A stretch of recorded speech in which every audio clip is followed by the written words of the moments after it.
잠깐 기도드리겠습니다.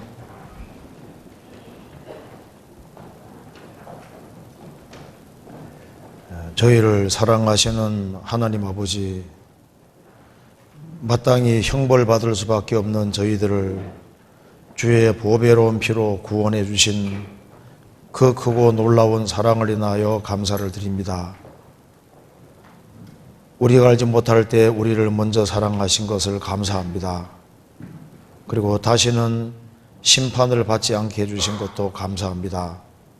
이 시간 주 성령께서 우리 마음 가운데 들어 역사해 주시고 마음속에 여러 가지 궁금한 것들을 풀 수 있도록 도와주시옵소서. 우리의 발걸음을 말씀 위에 굳게 세워주시고 주 안에서 바르게 성장할 수 있도록 도와주시고 주 안에서 다 귀히 쓰임받는 인생들이 될 수 있도록 도와주시옵소서. 우리의 사랑하는 가족들, 친척들, 이웃들에게도 이 귀한 복음을 더욱 담대히 증거할 수 있도록 도와주시옵소서. 앞으로 준비되어 있는 학위 수양에 준비하는 그 모든 손길에도 함께해 주시고 많은 사람들이 구원함을 얻는 귀한 일에 같이 동참하며 복음을 위해서 같이 수고할 수 있도록 도와주시옵소서. 오늘 우리에게 필요한 말씀을 주시고 또 주 안에서 귀히 쓰임받는 삶이 무엇인지를 참으로 깨달아 알 수 있도록 도와주시옵소서. 주 예수 그리스도 이름으로 기도하옵나이다. 아멘. 성경 히브리서 6장을 찾으시겠습니다. 히브리서 6장.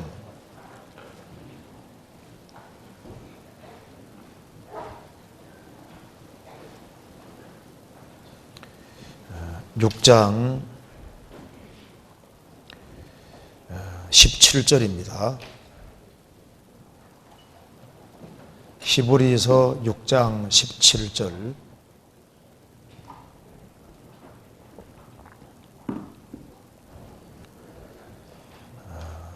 하나님은 약속을 기업으로 받는 자들에게 그 뜻이 변치 아니함을 충분히 나타내시려고 그 일에 맹세로 보정하셨나니 이는 하나님이 거짓말을 하실 수 없는 이 두 가지 변치 못할 사실을 인하여 앞에 있는 소망을 얻으려고 피하여 가는 우리로 큰 안위를 받게 하려 하심이라.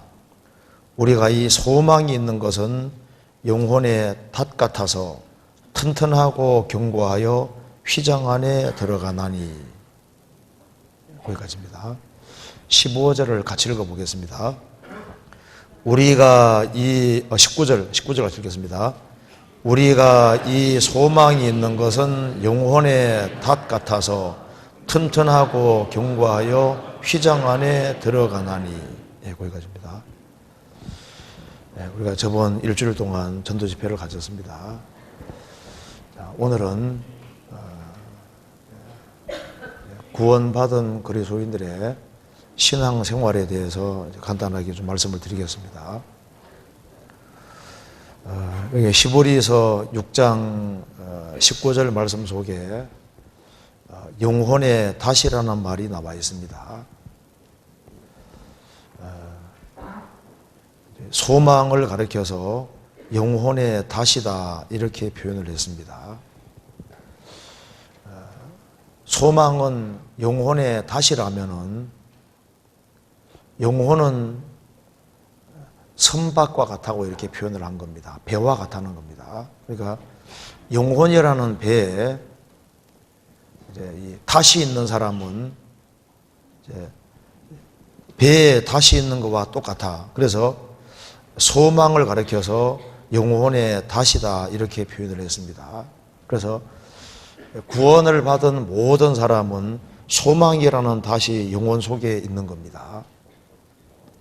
17절에 하나님은 약속을 기업으로 받는 자들에게 그 뜻이 변치 아니함을 충분히 나타내시려고 그 일에 맹세로 보정하셨나니 이는 하나님이 거짓말을 하실 수 없는 이 두 가지 변치 못할 사실을 인하여 하나님이 할 수 없는 것이 있습니다. 뭘 할 수 없을까요? 하나님은 거짓말을 할 수 없는 거예요. 그럼 하나님이 말씀만 하셔도 이건 틀림없는 말씀인데 하나님은 하나님보다 더 높은 분이 없으니까 하나님은 자신을 가리켜서 맹세까지 했다. 그래 두 가지입니다. 그래서 이 두 가지 변치 못할 사실을 인하여 거짓말을 할 수 없으신 하나님이 약속해 주셨는데 그게 맹세까지 했으니까 두 가지 변치 못할 사실이라는 겁니다. 그래서 이 두 가지 변치 못할 사실을 인하여 앞에 있는 소망을 얻으려고 피하여 가는 우리로 큰 안위를 받게 하려 하십니다. 하나님이 살아계신데 그 하나님께서 하나님 말씀을 내려주셨고 그 말씀에다가 맹세까지 하셨다. 그래서 하나님이 하신 말씀에 예수님이 십자가에 피를 흘림으로써 도장을 친 거예요. 성령께서는 그것을 보장해 주고 있는 겁니다. 그래서 이 성경의 확실한 말씀은 이 말씀을 믿는 사람에게 큰 위로와 안위가 되는 겁니다. 우리가 이 소망이 있는 것은 영혼의 닷과 같아. 이 배에 다시 있는 배와 없는 배가 다릅니다. 다시 없는 배는 떠내려가 버리잖아요. 다시 있는 배는 풍랑이 일고 비바람 몰아쳐도 제자리에 딱 있는 겁니다. 그래서 구원받은 모든 사람 영혼 속에는 배에 다시 있는 것처럼 소망이 닷처럼 드리워져 있다는 겁니다. 그러니까 이 말씀은 영혼을 아주 쉽게 배로 비유해서 말씀하는 겁니다. 그래서 오늘 선박에 비유된 인생이라는 제목으로 좀 말씀을 드려보겠습니다. 그래서 이 성경에서 이 범선 바람바다가는 배를 가리켜서 이제 이 구원받은 사람의 모습으로 묘사하고 있는데 우리가 배를 한번 같이 이런 먹는 배 말고 선박을 한번 생각을 해보면은 이제 이 성경의 핵심 교훈이 뭔지를 알 수가 있을 겁니다. 이 성경에서 바다는 세상의 그림자입니다. 바다는 항상 요동하고 출렁거리지 않습니까? 그래 항상 파도가 있는 것처럼 지금 지구상에 딱 태어난 사람은 마치 바다 위에 떠 있는 배와 똑같은 거예요. 그래서 이제 풍랑이 있는 가운데 조금 항해하다가 배가 전복되는 일이 아주 많지 않습니까? 옛날에는 배가 전복되는 일이 굉장히 많았습니다. 그래서 전쟁하러 갈 때는 한 번 기도하고 배 타러 갈 때는 2번 기도하라는 말이 있습니다. 그러니까 전쟁터에 나가는 것보다 이 바다에 나가는 건 더 무서운 것입니다. 더 힘들었던 거예요. 왜? 배가 항상 뒤집어지고 항상 부서지니까. 그래서 지금 74억, 75억 이상의 사람이 살고 있는데 이 바다라는 세상이라는 이 바다에 떠 있는 배와 같은 것이 우리 인생의 모습입니다. 항상 요동하고 언제든지 전복될 수 있는 그런 불안정한 세상에 살고 있는 거예요. 그래서 구원받지 아니한 사람이든 구원받은 사람이든 다 똑같이 일종의 배다 그 말입니다. 바다 위에 떠 있는 배와 똑같은 겁니다. 그래서 구원을 받은 사람도 풍파를 만나고 구원 안 받은 사람도 풍파를 만나게 되는 겁니다. 그래서 인생을 산다는 것 자체가 힘든 거고, 그래서 인생을 오래 살았다는 것은 많은 파도를 겪었다는 분명한 증거가 되는 거예요. 생을 살아가면서 많은 슬픔과 어려움이 있는 겁니다. 자, 그래서 지금 이 바다라는 세상에 불안정하게 떠 있는 배가 인생의 모습인데 가끔 부서지는 배들이 있지 않습니까? 이 세상에는 부서지는 배가 있는가 하면은 절대적으로 안전한 배도 있는 겁니다. 노아 홍수 당시에도 많은 배들이 있었는데 다른 배들은 다 무너졌는데 노아 방주만은 무너지지 않잖아요. 이건 하나님이 특수하게 설계하셨기 때문입니다. 그래서 성경에 말씀하기를 이 믿음이 확실하지 아니한 사람은 결국은 부서지는 배와 똑같다고 얘기를 하고 있는 겁니다. 그래서 이 성경은 분명히 말씀하시기를 천국과는 확실한 믿음을 소유한 사람은 절대 파손되지 않는 배와 똑같다고 말씀을 하고 있는 겁니다. 성경 찾아보시겠습니다. 디모데전서 1장입니다. 디모데전서 1장 19절.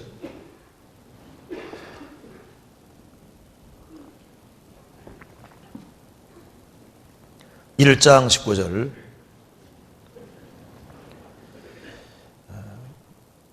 믿음과 착한 양심을 가지라. 어떤 이들이 이 양심을 버렸고 그 믿음에 관하여는 파손하였느니라. 그 가운데 후메네오와 알렉산더가 있으니 내가 사단에게 내어준 것은 저희로 징계를 받아 회방하지 말게 하려 함이니라. 고린도후서 11장에도 바울 사도가 여러 가지 위험을 당했습니다. 그래서 강의 위험, 강도의 위험, 바다 위험, 여러 위험 당했는데 그 중에 하나가 거짓 형제 중에 위험을 당했다. 이 사람이 형제인 줄 알았는데 보니까 가짜였던 겁니다. 여기에 이제 교회 안에 있으면서 잘 믿는 줄 알았는데 보니까 그 믿음이 가짜로 드러나는 사람이 있는데 여기에 이제 후메네오와 알렉산더가 있다고 했습니다. 이제 왜 이제 이 바울 사도가 이 사람이 이제 믿음 자체가 잘못됐고 구원 안 받은 걸 어떻게 알았냐면은 양심을 완전히 버려버리는 거예요. 여기 이제 먼저 후메네오와 알렉산더가 어떤 사람인지 먼저 한번 봅시다. 요거 잠깐 접어두시고 디모데후서 2장 보시겠습니다. 2장 16절.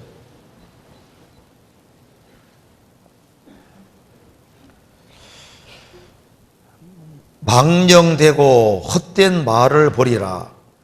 저희는 경건치 아니하며 점점 나아가나니 저희 말은 독한 창질의 썩어져감 같은데 그 중에 후메네오와 빌레도가 있느니라.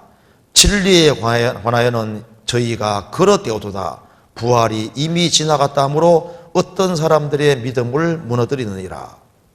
여기 보면은 망령된 말, 헛된 말을 버리라. 저희는 경건치 아니하며 점점 나아가나니 저희 말은 독한 창질의 썩어져 같아. 독한 창질이 영적본에는 캔서, 암이라고 했습니다. 암. 저희 말은 암 같으니 그 중에 후메네오와 빌레도가 있느니라. 진리에 관하여는 저희가 걸어떼어도다. 부활이 이미 지나갔다 하므로 어떤 사람들의 믿음을 무너뜨리느니라. 이 후메네오가 부활은 지나갔고 부활은 없고 엉뚱한 소리를 해대는 거예요. 그리고 사람들이 막 믿음을 무너뜨리는데 가만 보니까 이 믿음 자체가 잘못된 거예요.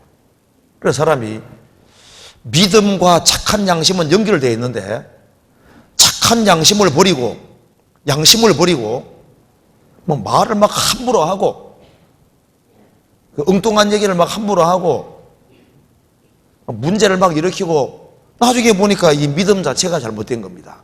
그래서 믿음에 관하여는 파손되었다. 보니까 이게 가짜 믿음이다 그 말입니다. 구원받은 믿음은 절대 부서지지 않는 믿음이거든요. 파손되지 않는 배와 똑같은 겁니다. 그래서 노아 방주가 안팎으로 역청이 실어진 것처럼 아주 안전했던 배인 것처럼 믿음이 확실한 것이 제일 중요한 거예요. 또 여기에 이제 알렉산더도 한번 봅시다. 여기에 디모데후서 4장 보세요. 디모데후서 4장 14절입니다. 구리 장색 알렉산더가 내게 해를 많이 보였음에 주께서 그 행한 대로 저에게 갚으시리니 너도 저를 주의하라. 저가 우리 말을 심히 대적하였느니라. 구리 장색, 이 구리로 이 물건 만드는 사람입니다. 이 사람이 이제 재력이 있고 돈이 꽤 많았던 것 같아요.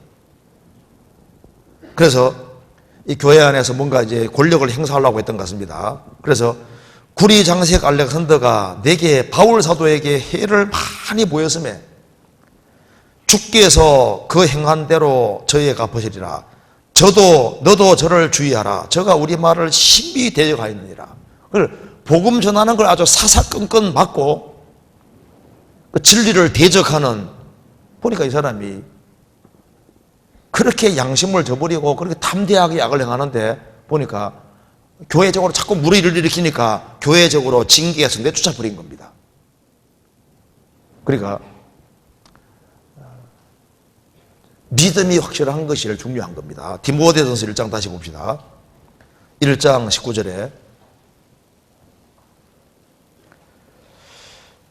믿음과 착한 양심을 가지라. 어떤 이들이 이 양심을 버렸고 그 믿음에 관하여는 파선하였느니라. 그 양심을 완전히 저버리는 사람 있잖아요. 아주 내놓고 아주 담대하게 악을 행하고 막 담대하게 거짓말하고 그렇게 하는 사람 있지 않습니까? 그게 뭐냐면은 믿음 자체가 잘못되어 있기 때문에 그런 겁니다. 그래서 참된 믿음이 들어오면은 너희가 진리를 순종함으로 너희 영혼을 깨끗이 하여 거짓이 없이 형제를 사랑하기에 이르렀으니 마음으로 뜨겁게 피차 사랑하라. 그 말씀대로 진리를 받아들일 때 영혼이 깨끗하게 되고 양심이 밝아지게 되어 있는 거예요. 착한 양심이 생기도록 되어 있습니다. 그래서 믿음과 착한 양심을 가지라. 그래서 착한 양심을 저버리는 사람, 그 사람은 믿음이 처음부터 잘못된 거다 그 말입니다. 그래서 예수님이 정말 내 죄 때문에 죽으셨고 그 피로 내 죄를 정말 처리하신 걸 확실히 깨우쳤다면은 그럼 그 사람은 죄 가운데 못 삽니다. 넘어질 수는 있지만 반드시 일어나게 돼 있는 거예요.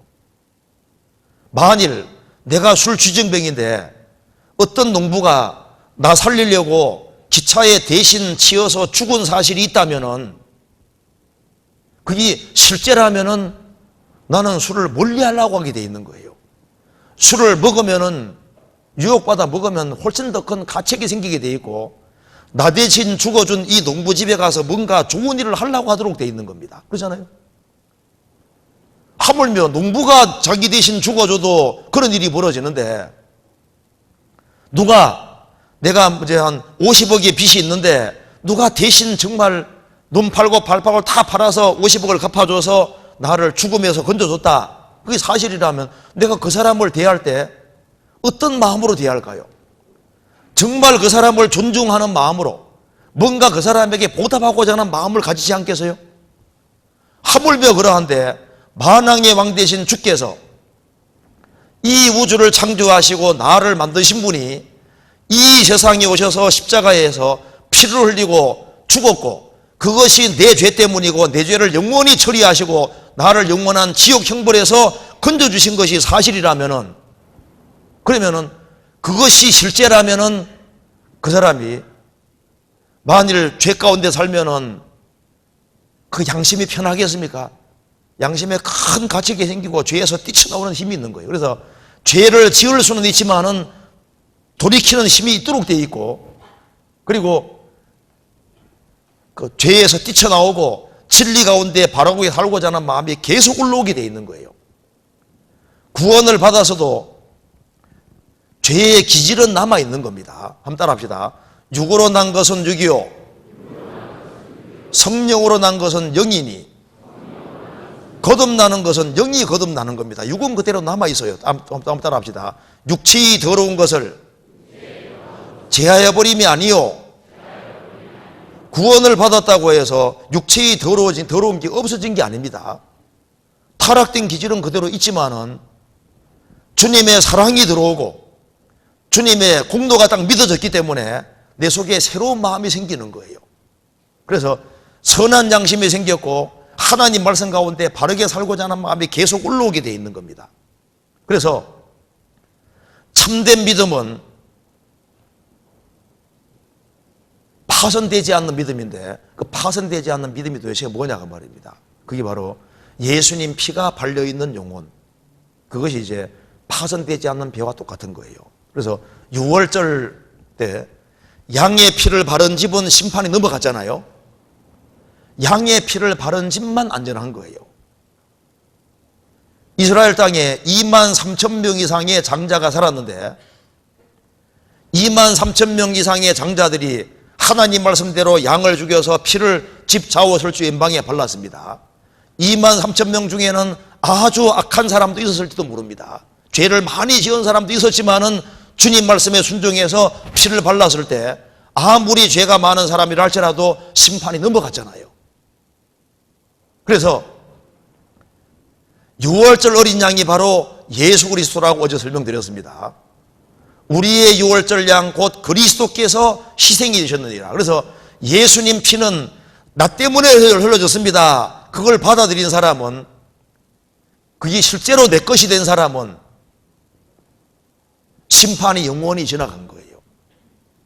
그 사람은 다시는 정죄와 심판이 없는 겁니다. 그러니까 제일 중요한 것이 주님 피가 믿어지는 게 이게 제일 중요한 거예요. 삼위일체라는 거 들어보셨을 겁니다. 성부 하나님은 구원을 계획 작정하셨고, 성자 하나님 예수님은 이 세상에 오셔서 피를 흘림으로 우리 죄를 영원히 처리하셨고, 성령께서 하시는 제일 중요한 일이 뭐냐 하면은 예수님과 예수님 피를 믿어지게 하는 겁니다. 찬송가에 예수로 나의 구주 삼고 성령과 피로서 거듭나니, 성령과 피로서 거듭나니, 성령이 피를 믿어지게 해주시는 겁니다. 그 사람 이제 나 성령 받았다는데 뭐 화끈한 거 받았대요. 화끈한 것이 받는 것이 성령 받는 게 아니고 피가 믿어지는 것이 성령 오신 증거입니다. 예수님 피는 나 때문에 흘러졌다. 그것이 믿어지는 것이 기적인 거예요.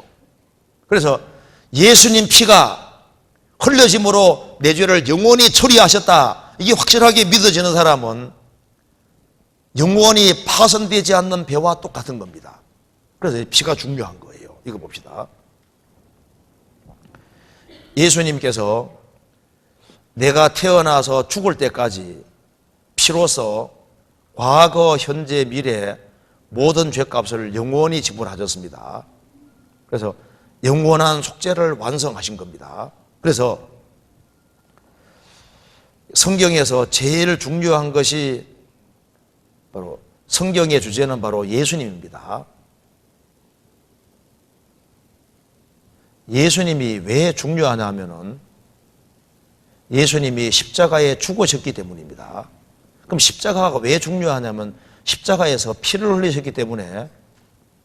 그래서 성경을 요약하면 예수고, 그걸 더 요약하면 십자가고, 그걸 더 요약하면은 십자가에서 예수님 피 흘린 것이 제일 중요합니다. 그래서 다른 건 몰라도 예수님 피와 나와 무슨 관계가 있는지를 확실히 깨우친 사람은 가장 중요한 걸 아는 사람이고, 뭐 다른 거 이것저것 많이 알아도 예수님 피를 모르면은 제일 중요한 걸 모르는 사람이 되는 거예요.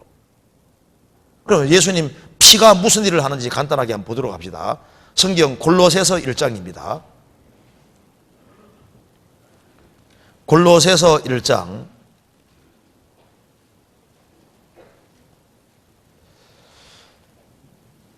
1장 20절입니다.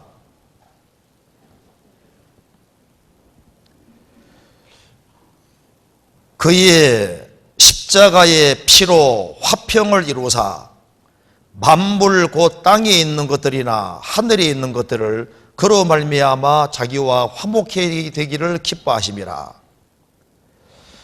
그의 십자가의 피로 화평을 이루셨다. 하나님과 나 사이에는 원수지간입니다. 원수지간인데 어떻게 내가 하나님과 평화 속에 있게 됐느냐? 내 착한 행실입니까? 예수님 피입니까? 예수님 피 때문에 하나님과 나는 평화가 이루어지게 된 거예요. 에베소서 1장 보시겠습니다. 1장 7절.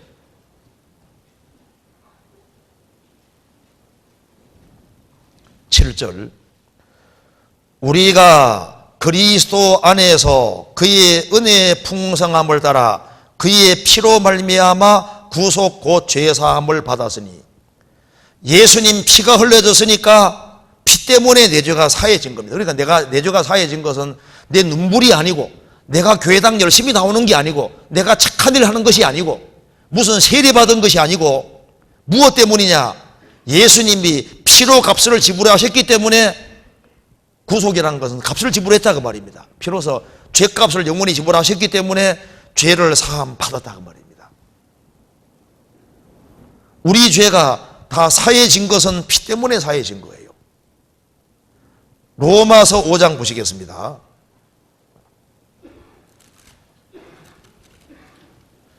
로마서 5장 9절 5장 9절 제가 읽겠습니다. 그러면 이제 우리가 그 피를 인하여 의롭다 하심을 얻었은즉 더욱 그로 말미암아 진노하심에서 구원을 얻을 것이니, 여기 우리가 하나님의 진노하심에서 구원을 얻게 되는 확실한 이유가 뭐냐면 우리가 그의 피를 인하여 의롭다 하심을 얻었다.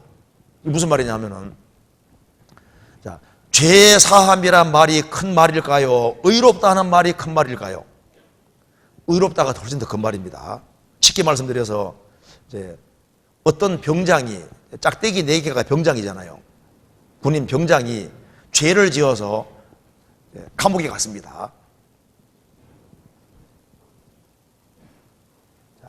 그런데 이제 대통령 특사로 무죄 석방, 이게 이제 죄 사함인 거예요. 너는 죄 없다 그거잖아요.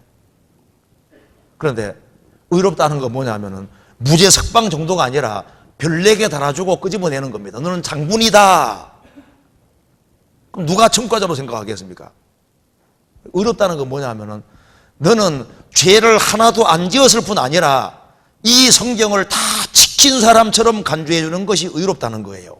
그래서 예수님 피를 믿는 사람은 주님께서 우리를 보실 때 죄 하나도 없는 사람인 건 말할 것도 없고 성경 전체를 다 지킨 사람처럼 간주해 주신다 그 말입니다. 그러니까 성경을 다 지킨 사람처럼 간주해 주시니까 천국 들어갈 때 어떻게 들어갑니까? 당당하게 개선 장군처럼 들어간다고 성경에 되어 있는 거예요. 그러니까 예수님 피는 하나님과 나와 화평을 되게 해주시고 내 죄값을 완전히 지불했을 뿐 아니라 성경 전체를 다 지킨 사람처럼 간주해 준다 그 말입니다. 그 예수님 피다 그 말입니다. 성경 시보리서 보시겠습니다. 9장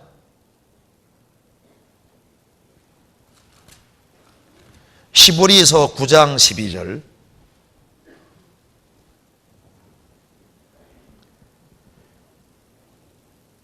12절 염소와 송아지의 피로 아니하고 오직 자기 피로 영원한 속죄를 이루사 단번에 성소에 들어가셨느니라.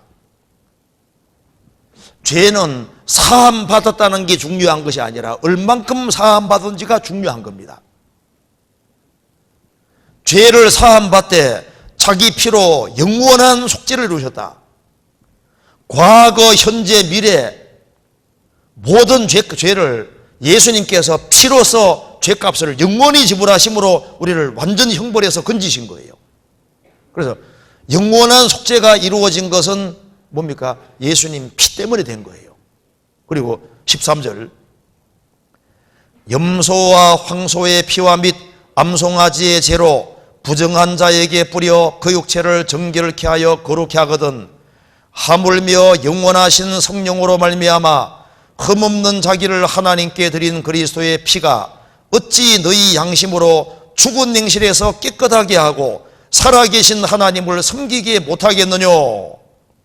구약시대 때는 염소와 황소를 죽이고 그 피로 또 이제 수시로 죽이기가 어려우니까 암송아지를 죽여서 태우면 죄가 나옵니다. 죄를 딱 모아놨다가 죄를 짓고 부정케 되면은 그 죄를 물에 타서 뿌려서 깨끗하게 해서 하나님을 섬기게 했다 그 말입니다.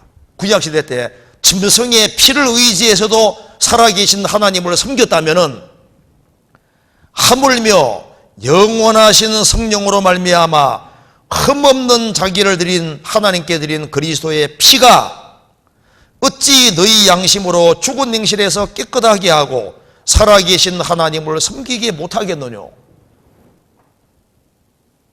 짐승의 피를 의지해서도 살아계신 하나님을 섬겼다면 어째서 예수 그리스도의 피가 너희를 깨끗하게 못하게 하겠으며 예수님 피가 살아계신 하나님을 섬기게 못하게 하겠느냐. 우리가 살아계신 하나님을 섬기는 유일한 근거는 그리스도의 피 때문인 겁니다. 우리가 부족해도 하나님을 섬길 수 있는 것은 예수님 피 때문에 하나님을 섬길 수 있는 거예요. 그리고 우리가 하나님 면전에 항상 달려나갈 수 있는 이유가 뭡니까? 예수님 피 때문에 그런 거예요. 히브리서 10장 17절 또 저희 죄와 저희 불법을 내가 다시 기억지 아니하리라 하셨으니 이것을 사하셨은즉 다시 죄를 위하여 제사 드릴 것이 없느니라. 그러므로 형제들아 우리가 예수의 피를 힘입어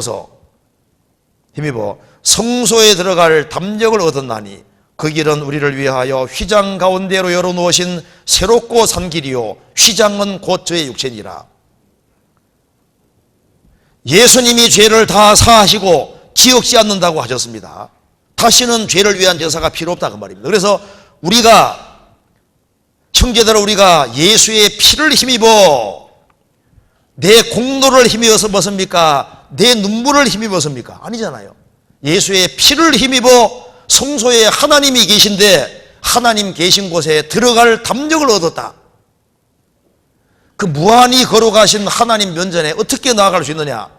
구약시대 때도 대상이 1년에 딱 한 번 피를 의지해서 지성소에 들어갔는데 신약시대 때는 예수님 피 때문에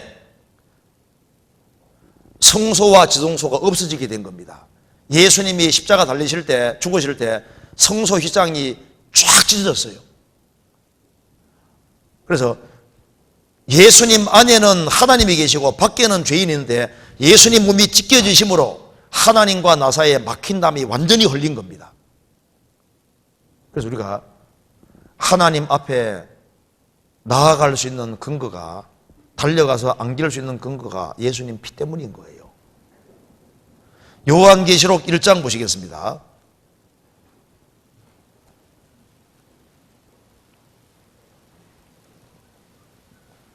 1장 5절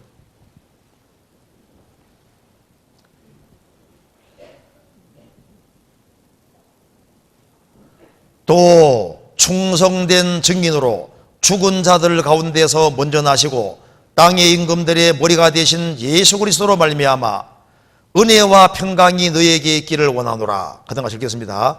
우리를 사랑하사 그의 피로 우리 죄의 소리를 해방하시고 예수님이 죽으시고 부활하셨는데 예수님 부활하신 것은 우리를 죄에서 해방했다는 분명한 증거입니다. 왜 그렇게 하셨느냐? 우리를 사랑하사 우리를 사랑하셨기 때문에 그의 피로 우리 죄의 소리를 해방하셨다. 우리가 내가 막 100억의 빚이 있는데 100억 빚에서 해방되면 얼마나 좋겠어요? 내가 태어나서 죽을 때까지 짓는 죄가 얼마나 많을 텐데 예수님이 피값을 영원히 지불하심으로 그 죄에서 완전히 해방시켜 주셨으니까 이거는 정말 은혜 중에 은혜인 겁니다. 그렇잖아요?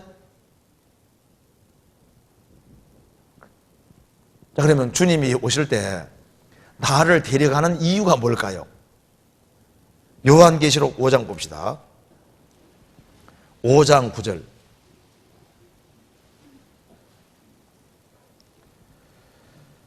새 노래를 노래하여 가로되 책을 가지시고 그 인봉을 떼기에 합당하셔도다. 일찍 죽임을 당하사 각 족속과 방언과 백성과 나라 가운데서 사람들을 피로 사서 하나님께 드리시고. 이것이 이제 크리스찬들이 들림받아 저 하나님 앞에 가 있는 장면입니다. 주님 재림하시면 공중 재림하시면 들려서 위에 올라가잖아요. 그러면 주님이 나를 데려가는 근거가 뭘까요? 내가 착하게 살기 때문에 데려갈까요? 교회당에 정기 출석했기 때문에 데려갈까요? 여기 나와 있잖아요. 일찍 죽임을 당하사 각 족속과 방언과 백성과 나라 가운데서 전 세계 나라 가운데서 사람들을 피로 사서 하나님께 드리시고 피로 값주고 샀기 때문에 주의 것이 된 겁니다. 한번 따라합시다. 너희는 너희 것이 아니라 값으로 산 것이 되었으니, 고린도전서 6장에 말한 대로 너희는 너희 것이 아니라 값으로 산 것이 되었으니, 주님이 핏값을 지불하고 샀으니까 예수 그리스도의 것이 됐고 주의 것이 됐으니까 주님 데려가시는 거예요. 내가 미국에서 1,000만 원 주고 지불하고 물건을 샀다, 내 거잖아요. 내 거니까 내가 한국에 가져오잖아요. 주님이 나를 데려가시는 근거는 주님 피를 흘려서 나를 값주고 샀으니까 주의 것이 됐고 주의 것이 됐으니까 주님 데려가시는 거예요. 그래서 인생에서 참 제일 중요한 것은 그리스도의 피를 발견한 것, 이건 인생에서 제일 큰 축복입니다. 그래서 주님 피가 발려진 사람, 주님 피공로가 믿어진 사람은 영원히 부서지지 않는 배와 똑같은 거예요. 로마서 8장 보시겠습니다.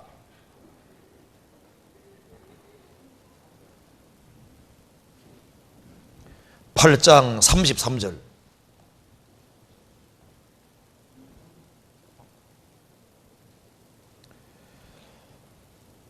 제가 읽겠습니다. 누가 능히 하나님의 택하신 자들을 송사하리요? 의롭다 하신 이는 하나님이시니 누가 정죄하리요? 죽으실 뿐 아니라 다시 살아나신 이는 그리스도 예수시니 그는 하나님 우편에 계신 자요 우리를 위하여 간구하시는 자시니라. 누가 우리를 그리스도의 사랑에서 끊으리요? 환난이나 공고나 핍박이나 기근이나 적신이나 위험이나 칼이랴. 우리를 의롭다 하시는 분이 최고 재판장 되신 하나님이신데, 하나님이 의롭다고 하셨는데 누가 정죄하리요?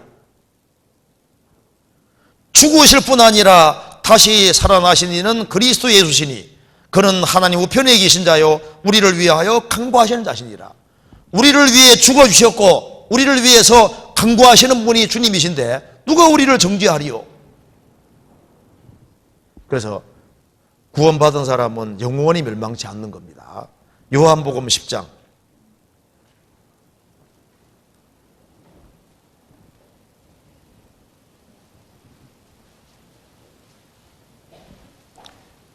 28절 29절 같이 읽어보겠습니다. 내가 저희에게 영생을 주노니 영원히 멸망치 아니할 터요 또 저희를 내 손에서 빼앗을 자가 없느니라. 저희를 주신 내 아버지는 만유보다 크심에 아무도 아버지 손에서 빼앗을 수 없느니라. 내가 저희에게 영생을 주노니 영원히 멸망치 아니할 터요 또 저희를 내 손에서 빼앗을 자가 없느니라. 한번 따라합시다. 저를 믿는 자는 심판을 받지 아니하는 것이요. 예수님 믿는 사람은 심판 안 받습니다. 왜? 예수님이 심판 대신 다 받았으니까 심판 안 받는 거예요. 예수님도 심판받고 나도 심판받으면 예수님 어떻게 죽으신 겁니다. 내가 죽을 자리에 양이 대신 죽었으면은 장자인 나는 죽지 말아야, 심판받지 말아야 되는 겁니다. 그래서 내가 저희에게 영생을 주노니 영원히 멸망치 아니할 터이요. 그래서 주님 피가 피공로 안에 들어온 사람은 영원한 안전지대에 들어온 사람이 되는 겁니다. 한번 따라합시다. 죄의 사함을 얻으라.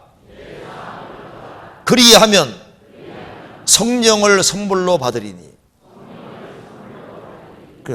죄를 사함 받은 사람 속에 성령이 와 계신데, 그래서 죄를 사하는 건 피니까 피공로가 믿어진 사람 속에 성령이 오셨다는 증거인 거예요. 이거 찬송 한번 불러볼까요? 그러면 이거 아는 노래지만 불러봅시다. 204장 같이 한번 불러봅시다.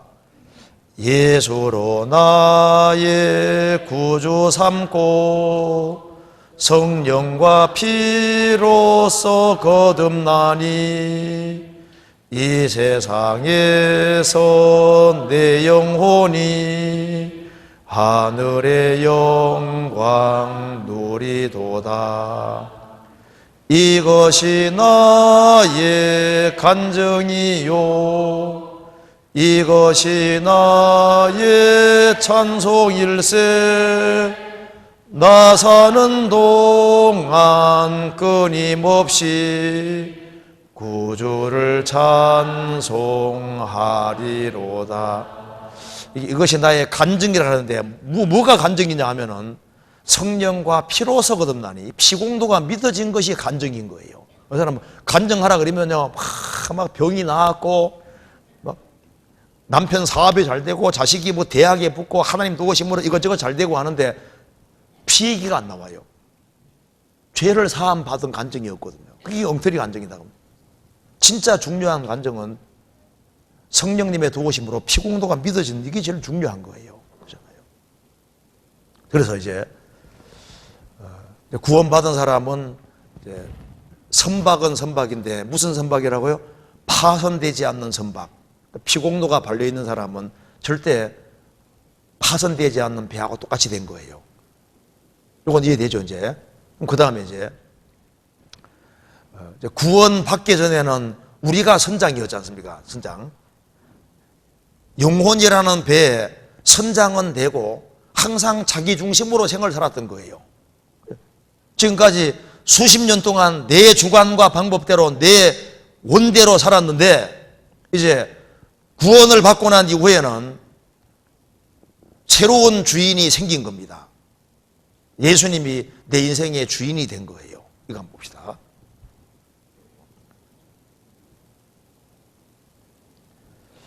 자, 하나님은 심판자고 나는 죄인인데 믿음으로 구원제 십자가를 통과할 때 하나님은 아버지 나는 아들이 된 겁니다. 사람은 이 세상에 태어날 때 율법의 저주 아래에 태어납니다. 평생 살아가면서 얼마나 많은 죄를 짓는지 몰라요. 그래서 이 저주받으면 지옥을 가게 되니까 법 위에 계신 하나님께서 시간 속에 들어오신 분이 바로 예수님입니다. 예수님 왜 오셨느냐? 나를 건져주려고 오신 거예요. 그래서 예수님이 십자가에 죽어서 피를 흘림으로 내가 평생 살아가면서 하나님 말씀을 어기는 것에 대한 죄값을 피를 흘림으로 영원히 지불하심으로 나를 무죄자, 죄 없는 사람으로 만들어 주신 겁니다. 죄값이 다 지불됐으니까 없는 사람을 간주해 주는 겁니다. 그리고 예수님은 죽으시고 부활하심으로 우리 의가 되셨기 때문에 예수님이 우리 대신 말씀을 다 지키셨기 때문에 예수님 믿는 사람은 죄 없을 뿐 아니라 의롭게 됐고 성경을 완벽히 지킨 사람처럼 간주해 주는 거예요. 그리고 죄인은 형벌 받아야 되니까 예수님이 십자가에 죽어서 대신 형벌 받았기 때문에 이거 하나님인데 잘못됐습니다. 그래서 하나님은 아버지고 나는 아버지 아들이 된 거예요. 그래서 너는 무죄자다. 이거보다 더 큰 말이 너는 의인이다. 이거보다 더 큰 말은 너는 내 아들이다. 이건 훨씬 더 큰 말인 거예요. 그래서 이제 하나님은 아버지 나는 아버지 아들이 됐습니다. 그래서 하나님 아버지 하면 아버지가 오냐 이제 교제가 되는 거예요. 이제 부자관계 속에 들어간 겁니다. 자, 그래서 이거 봅시다.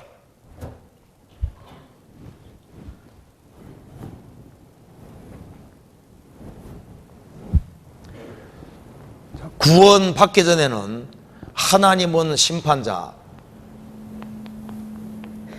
나는 죄인이었습니다. 그래서 이제 우리가 구원 받기 전에는 율법의 저주 아래에 있었는데 구원 받은 즉시 그리스도의 법 안에 들어갔습니다.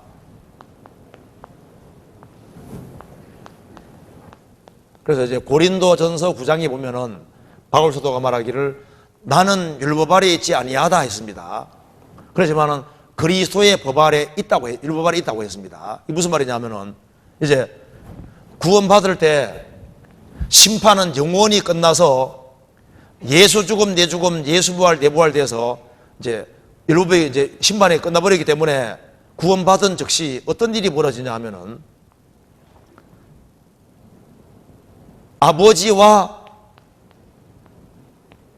아들 관계가 됐고, 구원받으면은 주님은 내 신랑이 되고, 나는 그리스도의 신부가 됐고, 주님은 내 주인이 되고, 인생의 주인이 되고, 나는 종이 된 거예요. 그래서 구원받기 전에는 이 선박이라는 배 안에 내가 혼자 주인으로 있었는데, 구원받으면은 내 주인이 하나 새로 생긴 겁니다. 누가 주인입니까? 예수님이 주인으로 생긴 거예요. 주인이 된 겁니다. 그래서 이제 구원받은 이후의 신앙생활은 예수님을 주인으로 모시고 사는 생활이다 그 말입니다. 구원받고 나면은 이제 새로운 주인이 생긴 거예요. 새로운 선장이 생긴 겁니다. 성경 갈라디아서 2장입니다. 2장 20절. 2장 20절.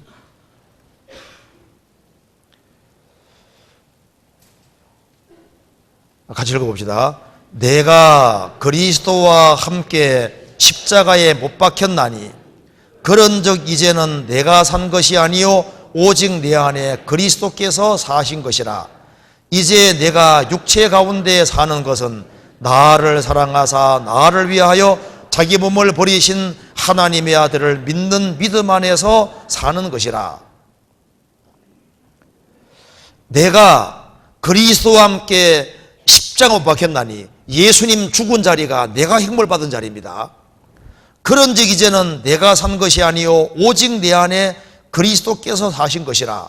그러면 예수님만 사느냐? 그 뒤에 보면은 이제 내가 육체 가운데 사는 것은, 바울 사도도 육체 안에 살고 있습니다. 근데 왜 내가 산 것이 아니냐 하면 주인이 바뀌어서 그런 거예요. 나를 사랑하사 나를 위하여 자기 몸을 버리신 하나님의 아들을 믿는 믿음 안에 사는 것이니라. 그러니까 왜 내가 사는 것이 아니냐 하면 주인이 바뀌어서 그런 겁니다. 여기 내가 육체 가운데 사는 것은 바울 사도도 살고 있습니다. 살고 있는데 이제는 주인 중심으로, 주님 주인 중심으로 산다. 이제 구원받으면은, 결혼하면은 신랑 중심으로 사는 것처럼 신랑 중심으로, 내가 하나님 아들로 탄생했으면 아버지 중심으로 이제 생을 살게 되는 겁니다. 그렇지 않습니까? 이것이 이제 그리스도의 법 안에 들어온 거예요. 그래서 신앙생활은 주님과 같이 동거하는 생활입니다. 성경 데살로니가전서 5장 봅시다. 5장 10절. 5장 10절 같이 읽겠습니다. 예수께서 우리를 위하여 죽으사 우리로 하여금 깨든지 자든지 자기와 함께 살게 하려 하셨느니라. 왜 죽어주셨냐 하면은 천국에서도 같이 살고 이 세상에도 같이 살고 함께 교제하면서 살라고 우리를 위해 죽어주신 거예요. 그래서 구원받기 전에는 우리 인생의 주인이 우리고 자기 중심으로 생을 살았던 겁니다. 걱정해도 항상 자기 걱정, 자기를 위해 생을 살았던 거예요. 그런데 이제 구원받고 나면은 예수님이 내 선장이 되셨기 때문에 이제 주님 중심으로 생을 살고, 그래서 생을 살아가는 가운데 이제 주님이 내 인생의 주인이니까 주님께 묻고 행하는 것이 이게 필요한 겁니다. 그러면은 내 인생을 주님께서 인도해 가시는 거예요. 성경 잠언 3장 보시겠습니다.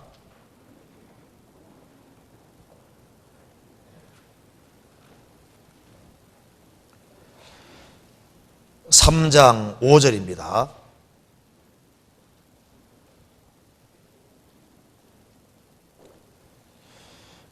너는 마음을 다하여 여호와를 의뢰하고 내 명철을 의지하지 말라. 너는 범사에 그를 인정하라. 그리하면 내 길을 지도하시리라. 너는 마음을 다하여 여호와를 의뢰하고 너의 명철, 너의 머리를 기대지 마라. 너는 범사의 모든 일에 하나님을 인정하라. 하나님 앞세우라. 그리하면 내 길을 지도하시리라. 지금까지 우리가 인생 살아왔지만은 내 주관과 방법대로 살아 뭐 별로 좋은 게 없었잖아요. 하나님은 살아계시기 때문에 너는 모든 일에 하나님을 앞세우고 하나님의 도움을 구하고 살아라 그 말입니다. 그러면 하나님께서 인생을 아주 빛나게 만들어 주시는 거예요. 내가 아주 좋은 돌이 하나 있는데 이 돌이 아름다운 조각이 되게 하려면 누구에게 맡겨야 될까요? 최고의 조각가에게 맡기면 가장 멋진 작품 만들어낼 겁니다. 우리 인생을 누가 만들어줘야만 제일 좋은 인생으로 만들어 주실까요?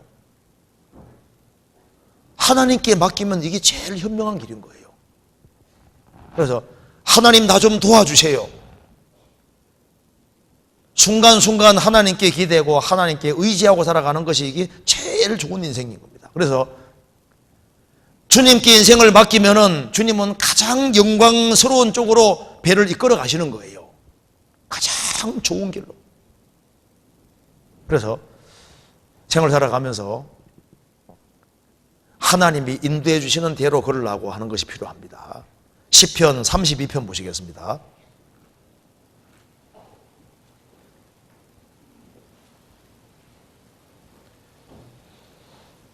32편 8절입니다.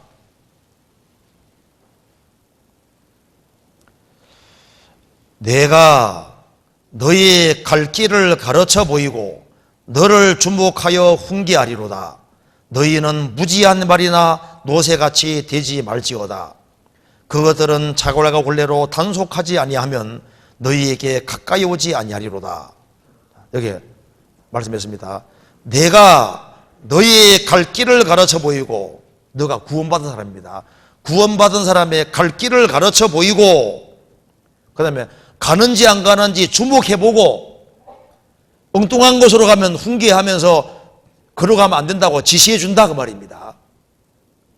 구원받은 그날부터 주님 앞에 갈 때까지 하나님의 간섭하심이 있습니다. 왜? 주인이시니까. 너희는 무지한 말도 되지 말고 노새같이 되지 말란 말이 무슨 말입니까? 무지한 말이 무슨 말입니까? 주님이 앞서가야 되는데 주님보다 자기가 앞서면 무지한 말이 되는 거예요. 노새는 느리죠. 주님은 저만큼 가시는데 노새는 느릿느릿한 것처럼요. 주님 바짝 따라가지 않고 너무 느리게 가는 것도 안 되고 주님 뒤를 바짝 쫓아가라 그 말입니다. 앞서지도 말고 뒤처지지도 말고 주님 뒤를 바짝 따라가라 그 말인 거예요. 그래서 이제 구원을 받아서도 왜 인생이 복잡하게 꼬이냐 하면은 주님이 선장으로 이제 가시는데 영 주님이 느리게 가시는 것 같은 거예요. 딴 데 막 가보고 싶은 거예요. 주님 잠깐 비키세요 하고 이제 다시 본성이 나와서 이제 딱 비키시고 하고 자기가 이제 막 배를 막 몰고 막 아무 데 막 가서 막 암초에 막 들이받치고 또 위험한 곳에 가서 막 해적에게 당하고 그러면 안 되잖아요. 그래서 이제 구원받아도 주님을 인정하면서 주님의 도우심을 순간순간 구하며 살아야 되는데 그렇게 하지 않고 자기 주관과 방법대로 하면은 이제 골치 아픈 문제들이 많이 생기는 거예요. 그래서 자기 주장과 방법대로 하기 때문에 인생에서 많은 손해 같은 것을 구원받아서 볼 수 있습니다. 그래서 배가 파서는 안 될지라도 많은 위험과 어려움을 당하는 그런 일들이 있는 거예요. 구원받아도. 그래서 제일 좋은 길은 범사의 그를 인정하라. 그리하면 내 길을 지도하실 것이다. 그래서 이제 신앙생활은 재밌습니다. 누가 나를 열받게 한다. 어떻게 하면 됩니까? 날 막 내 마음을 괴롭히거든요. 주님 잠깐 비키세요. 내 더 이상 못 참아요 하고 이제 한바탕 하면 어떻게 됩니까? 그럴 게 아니라 주님 저 사람 나를 괴롭히는데 주님이 좀 알아서 좀 해주세요. 내가 어떻게 하면 좋을까요? 이러면서 자꾸 주님께 물어가면요. 내가 한 걸음만 잠깐 뒤로 멈추면요. 주님은 진짜 앞서 행해주는 것이 맞다니까요. 그래서 이게 이제 습관이 안 돼 있으니까 자꾸 습관을 길러야 됩니다. 주님 내가 이 상황에서 어떤 말을 하면 좋을까요? 그래서 구원 이제 받은 사람으로서 이제 남편이 구원 안 받았습니다. 그럼 내가 남편에게 어떻게 대하면 좋을까요? 내가 어떻게 말하면 좋을까요? 자꾸 물어봐요. 물어보면 주님이 그때그때마다 지혜를 주십니다. 너는 범사의 그를 인정하라. 그래서 구원받은 사람에게는 주님이 주인이고 선장이십니다. 이건 이해되시죠? 어떤 사람도 이래요. 아이고, 이제 주님이 다 해주신다고 하면서 자기가 해야 될 걸 안 하는 사람이 있는데 그거 안 맞습니다. 주님은 주님을 하실 걸 하고 나는 내가 해야 될 걸 해야 되는 거예요. 어떤 종에게 이제 주인이 이제 심부름 시킵니다. 그러니까 이제 일을 시키니까 종이 말합니다. 주인님, 저는 원래부터 아무것도 못해요. 주인님이 다 해주시고 나는 가만히 있을게요. 뭐 그 신령한 사람입니까? 약간 이상한 겁니까? 이상한 거죠. 이제 결혼했거든요. 이제 신랑을 맞이했는데 신부가 말합니다. 여보, 나는 아기도 못 낳고, 아기도 못 기르고, 설거지도 못하고, 이모작 정도도 못하고, 나는 아무것도 못해. 나는 원래부터 못해. 당신이 다 해주세요. 그럼 신령한 겁니까? 좀 이상한 아닙니까? 자기 할 수 있는 것은 해야 되는 겁니다. 그러니까 주님은 주님 하실 일을 하고 아들은 나는 내가 할 수 있는 일을 해야 되는 것이 맞는 거예요. 애가 7살짜리인데 아버지가 잔심부름 시킵니다. 아들이 말합니다. 아버지, 나는 원래부터 못해요. 잔심부름도 아버지가 다 하셔요. 나는 가만히 있을게요. 그게 비정상이잖아요. 그래서 내가 할 수 있는 것은 내가 하는 것이 그게 맞는 겁니다. 어떤 사람 말합니다. 주님이 나를 교회당 나오게 해주시면 나올게요. 그 말이 맞아야 틀려요. 딴 데는 다 가면서 그 주님 이름 이용해 먹는 겁니다. 자기 할 수 있는 것들이 있는 거예요. 자, 그래서 어쨌든 간에 주님 중심으로 생활을 살아가는 가운데 주님 할 것은 주님이 하시고 내가 할 건 내가 하면서 이렇게 같이 더불어 살아가는데 주님 중심으로 생활을 살아가는 거지 내가 없어지는 게 아니다 그 말입니다. 그거 이해되시죠? 그 다음에 이제 배에는 다시 있어야 된다고 말씀드렸습니다. 다시. 그래서 구원받지 아니한 사람은 영혼에 다시 없기 때문에 소망이 없기 때문에 세상 풍조에 밀려다니는 거예요. 그런데 구원을 받은 모든 사람은 구원받기 전에 없던 소망이 확실히 생깁니다. 그래서 하나님이 없는 사람은 소망이 없는 사람인 거예요. 그런데 구원을 받은 사람은 즉시 소망이 생깁니다. 저도 이제 구원을 83년도 9월 25일에 받았습니다. 구원 받고 난 다음에 이제 밖에 나가서 이제 교회당 문 나서서 만물을 보니까 야, 실감 나는 거 있죠. 이거 진짜 나무를 하나님 만드셨구나. 하나님 만드신 것이 실감이 확 나면서 손보니까 이 만들어진 게 맞는 거예요. 그래서 와, 하나님 진짜 계시는구나. 이게 복음 믿어지면 진짜 더 확실하게 믿어지는 겁니다. 그러면서 이제 한 3일 지나니까요. 입이 근질근질해서 못 살겠는 거예요. 이게 전해줘야 되겠더라고. 이 사람이 이제 이 복음을 깨우치면은 소망이라는 게 생깁니다. 그래서 우리의 소망이신 그리스도, 우리는 구원받을 때 소망으로 구원을 받은 겁니다. 구원받은 사람에게 무슨 소망이 생길까요? 소망 몇 가지를 봅시다. 디도서 1장. 디도서 1장 2절입니다.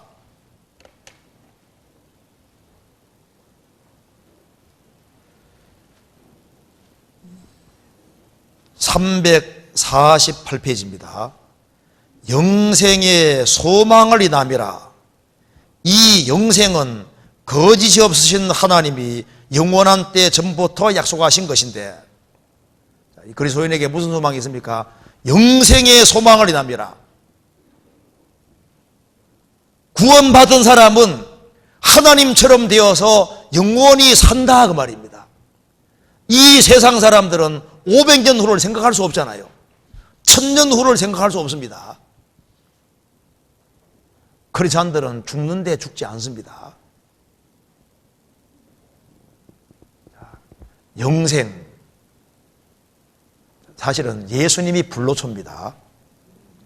징기스칸도 불로초를 구하고 진시황제도 불로초를 구했는데 불로초가 예수님인 거예요. 예수님이 영원한 생명이기 때문에 구원받은 사람은 영원한 생명을 얻은 사람입니다.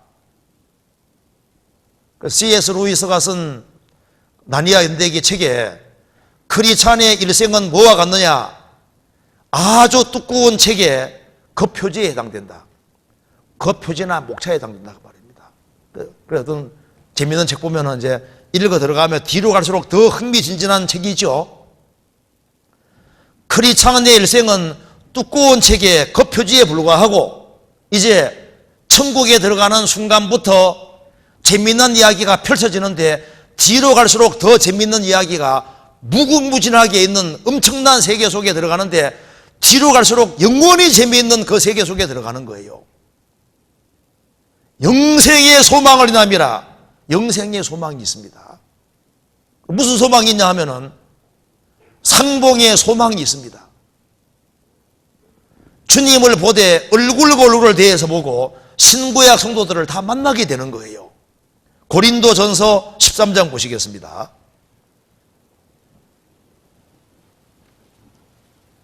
13장 12절.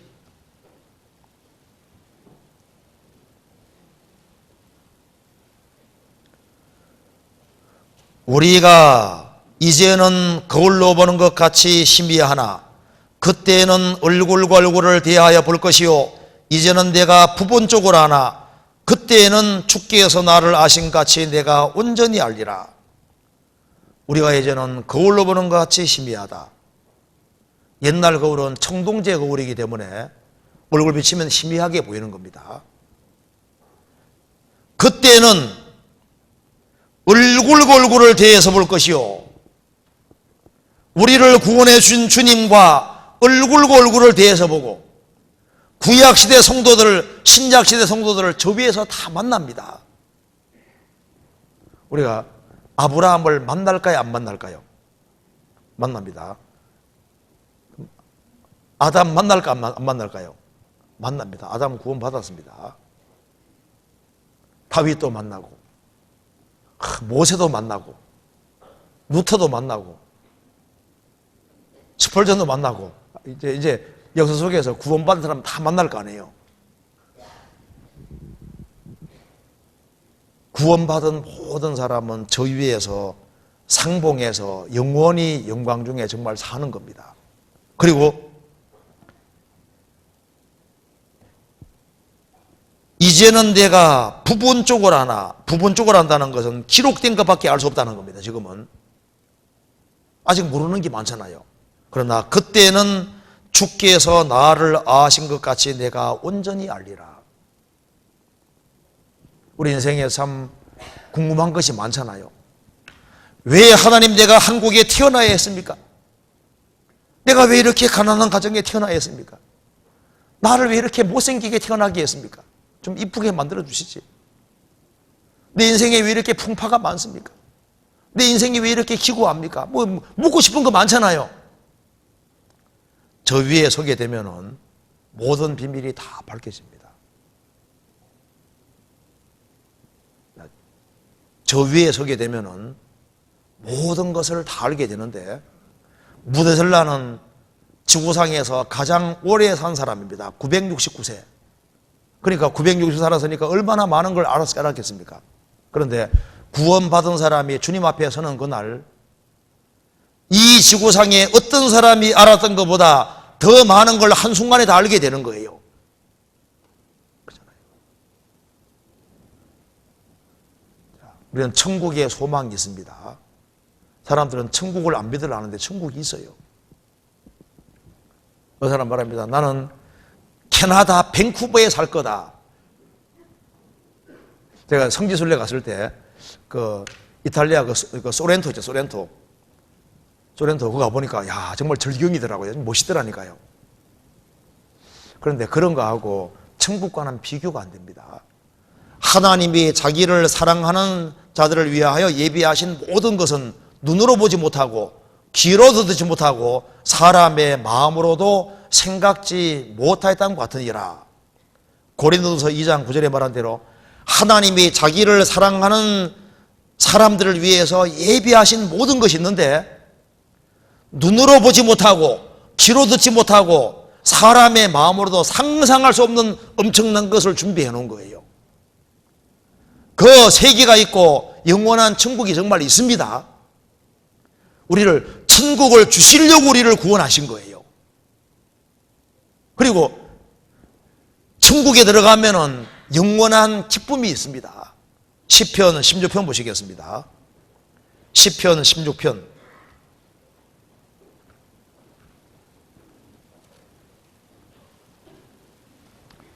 11절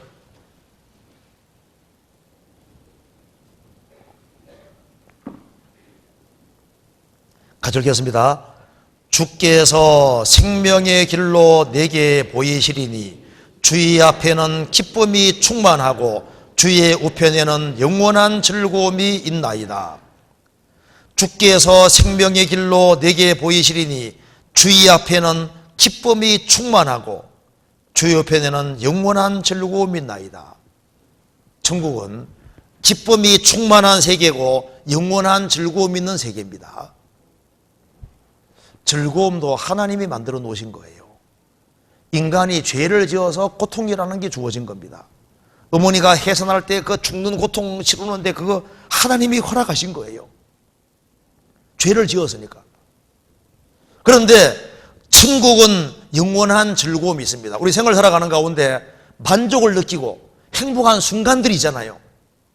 즐거운 순간들이 있는데, 기쁜 순간이 있는데 그 기쁜 상태가 계속되면요 얼마나 좋겠어요. 그런 세계가 있습니다. 가장 행복하고 가장 기쁘고 우리가 이제 이 생을 살아가면서 아주 좋은 순간들이 있잖아요. 여기 계속되면 좋겠다 하는 순간들이 있는데 죄 지어서 주님이 제한시켜 놓은 겁니다. 진통제 재료도 하나님 만들어 놓으신 거예요. 마약 재료도 하나님 만들어 놓으신 겁니다. 하나님이 사람 기분 좋게 하려면 얼마든지 할 수 있잖아요. 죄 지어서 제한시켜 놓은 겁니다. 주님 계신 세계 속에 들어가면은 영원한 즐거움, 그 세계가 정말 있어요. 그 영원한 즐거움이 있는데 그거 주시려고 우리를 구원하시는 겁니다. 그리고 이런 몸이 아니라 새로운 몸을 주려고 하는 게 부활이지 않습니까? 잠자리 눈 커진 얘기 들어봤죠? 아시는 분도 있습니다. 어떤 조그만한 실개천에 어미 잠자리가 알을 10개 낳아서 이제 알이 부화돼서 나왔습니다. 불줄기에 쫙 붙었습니다. 어미가 물 위에서 말합니다. 얘들아, 너희들 불줄기에 잘 붙어 있으래. 여기에 붙어 있으면은 너희들은 뭐잖아, 엄청난 세계를 보게 될 것이다. 지금은 너희 모습이 흉측하지만은 너희들은 아주 예쁜 모습을 있게 될 것이다. 잘 붙어 있으래. 신신당부하고 떠나갔습니다. 근데 얼마 시간 지나니까 화려한 물고기들이 와서 깹니다. 야, 우리 골프 치러 가자, 당구 치러 가자, 영화 보러 가자. 자꾸 깨는 거예요. 놀러 가자, 라스베가스로 가자. 자꾸 깨는 거예요. 그래서 하나씩 떨어져 나가서 잡아먹히고 휩쓸려 가고 다 떨어지는데 한 마리만은 어머니 말을 지킵니다. 우리 어머니가 말씀하기를 엄청난 세계가 있다고 했지. 나중에 이제 물 밖에 나왔어요. 껍질을 벗었습니다. 예쁜 잠자리가 됐습니다. 그래서 하늘을 쫙 날아가는데 보니까 뭉게 구름이 있죠. 어마어마한 세계가 보이는 겁니다. 왜 눈이 커졌느냐? 놀라서 눈이 커졌대요. 놀라서. 초라한 실개천이 세상이고 불줄기에 붙어 살아라. 그게 무슨 말입니까? 말씀 가운데 붙어 살아라 그 말인 거예요. 물고기의 화려한 모습이 세상의 화려한 모습이고 껍질 벗는 것이 부활입니다. 우리가 주님 오시는 그날 이런 몸이 아니라 부활의 몸을 입을 때 이런 세계 말고 어마어마한 세계를 보게 되는데 계시록 21장에 말한 대로 영원한 새 하늘과 새 땅, 엄청난 세계 속에 들어가는 거예요. 그런 확실한 소망이 그리스도인들에게는 있는 겁니다. 그렇잖아요. 그래서 소망이 다시 있기 때문에 소망 있는 사람은 참고 견딜 수 있는 거예요. 그러니까 조금만 더 참고 견디면은 주님 오시면 그 세계 속에 정말 들어가는 겁니다. 2000년 전에 죽으시고 부활하신 주님께서 다시 오신다고 말씀하셨는데 반드시 다시 오십니다. 다시 오시면 우리 모든 수고는 끝나버리는 거예요.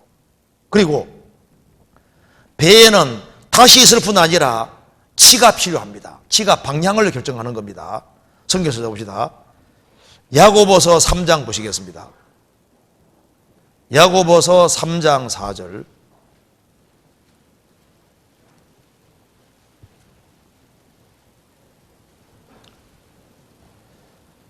3장 4절. 또 배를 보라. 그렇게 크고 광풍에 밀려가는 것들을 지극히 작은 키로 사공의 뜻대로 운전하나니. 이 배에는 키가 있어야 됩니다. 키가 있어야지 사공의 뜻대로 운전하잖아요. 키가 이게 방향을 잡아주는 겁니다. 구원받지 아니한 모든 인생은 바다에 떠있는 배와 같은데 키가 없는 거예요. 인생의 목적이 분명하지 않고 가야 될 방향이 분명하지 못한 거예요. 그러니까 남이 장감 장에 가면 같이 장에 가는 것처럼 세상 풍조 따라 살아가는 거예요. 그래서 구두도 그냥 굽이 높아졌다 낮아졌다 하고 옷도 바지가 막 넓어졌다 좁아졌다 그러잖아요. 올라갔다 내려갔다. 별로 보면 맨 그게 그거예요. 어떤 사람은요, 오래전 신문을 읽고 있습니다. 왜 그걸 읽냐 하니까 옛날 신문이나 지금은 신문이나 내용 똑같아 그 말입니다. 그 내용이 그 내용이다 그 말입니다. 맨 똑같은 일이 반복되는 거예요. 세상 사람들은 인생의 목적이 분명하지 않습니다. 그냥 사니까 살아가는 거예요. 목적이 분명하지 않잖아요. 악인은 그렇지 않으며 바람에 나는 겨와 같도다. 바람에 날리는 겨처럼 방황하는 거예요. 키가 없는 겁니다. 구원받은 사람은 구원받은 즉시 배의 뒤에 키가 있고 가야 될 방향이 분명해진 거예요. 이스라엘이 에집트에 430년 동안 살았는데 출애굽을 하니까 목적지가 가나안이지 않습니까? 가나안 적과 꿀이라는 땅, 그 목적지를 향해 나아가는 겁니다. 그것처럼 구원받은 즉시 구원받은 사람은 항해하는 배대 천국을 향해서 항해하는 거예요. 그렇지 않습니까? 그래서 바울 사도도 표대를 향해 달려가는 겁니다. 물고기 중에도 하나님께서 말씀하시기를 비늘이 있고 지느러미 있는 것만 정하다고 했습니다. 비늘이 있는 것은 갑옷이 있으니까 물체에 부딪혀도 상처가 안 생기잖아요. 좌우어 지느러미는 방향 잡는 것이고 꼬리 지느러미는 추진적입니다. 그러니까 주님 뭘 기뻐하시냐 하면은 인생의 목적이 확실하고 표대가 확실하고 그걸 위해서 열심히 달려가는 인생 보면 주님 좋아하시는 거예요. 그렇게 크고 광풍에 밀려가는 것들을 지극히 작은 키로 사공의 뜻대로 운전하나니. 구원받은 사람은 목적이 확실합니다. 이제는 살아도 주를 위해, 죽어도 주를 위해 죽는 거예요. 우리는 사나 죽으나 주의 것이기 때문입니다. 성경 로마서 14장 보시겠습니다. 로마서 14장 7절 8절 7절 8절. 우리 중에 누구든지 자기를 위하여 사는 자가 없고 자기를 위하여 죽는 자도 없도다. 우리가 살아도 주를 위하여 살고 죽어도 주를 위하여 죽나니 그러므로 사나 죽거나 우리가 주의 것이로다. 우리는 주의 것이 됐습니다. 그래서 우리 중에 누구든지 자기를 위해 사는 자도 없고 자기 위해 죽는 자도 없다. 우리는 살아도 주님을 위해 죽어도 주를 위해 죽나니 사나 죽거나 주의 것이라. 우리는 사는 목적이 확실해졌습니다. 목표가 확실한 거예요. 그걸 위해 열심히 달려가는 겁니다. 자, 그러면은 구원받은 사람이 주님을 선장으로 모시고 생을 살아갈 때 아무 어려움이 없느냐? 물론 어려움이 있습니다. 시련은 있는 거예요. 성경에서 봅시다. 마가복음 4장. 마가복음 4장 35절입니다.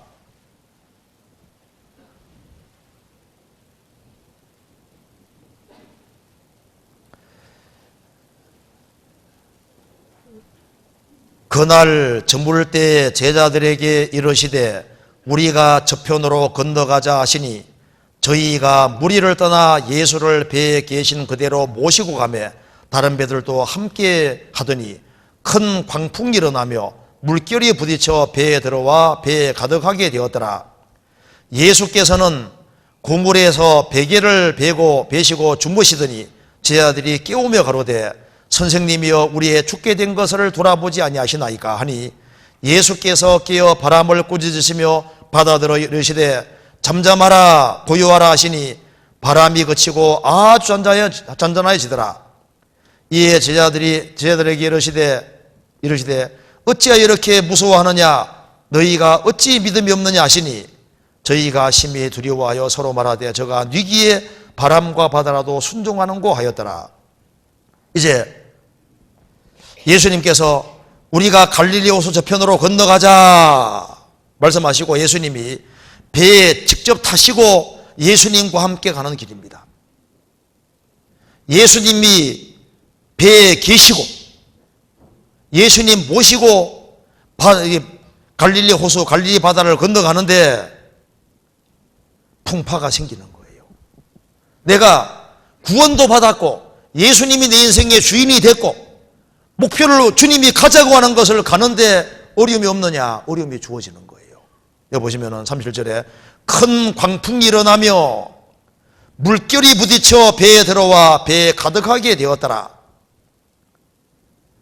구원받고 이제 항해의 길에 들어섰음에도 불구하고 큰 바람이 일고 태풍이 오고 물결이 부딪혀서 배에 들어와 배에 가득하게 되고 까딱하면 막 전복이 될 것처럼 보이는 거예요.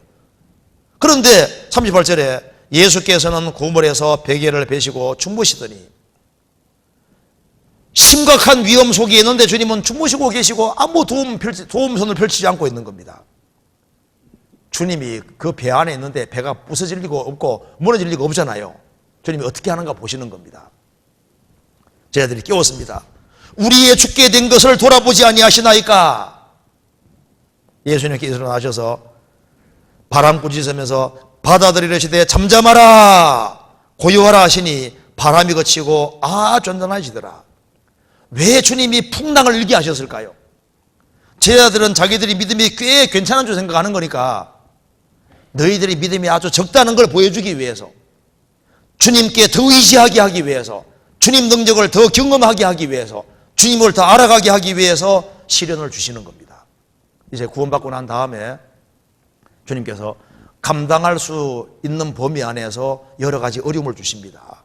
미워서가 아니고 우리를 아들답게 만들기 위해서 그리스도인답게 만들기 위해서 주님께 더 기도하게 하기 위해서 주님을 더 의지하게 하기 위해서 주님께서 어려움을 줄 수 있는 거예요.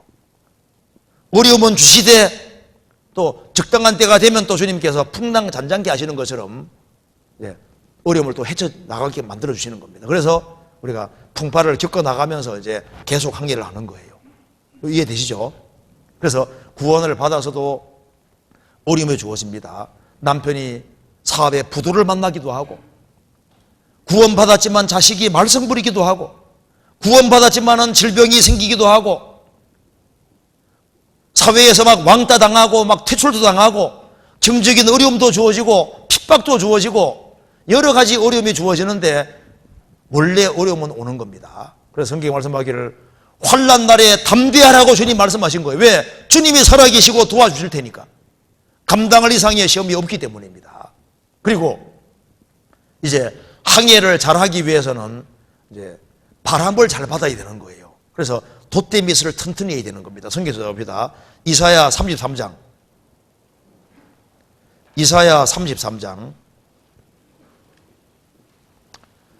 23절 33장 23절입니다.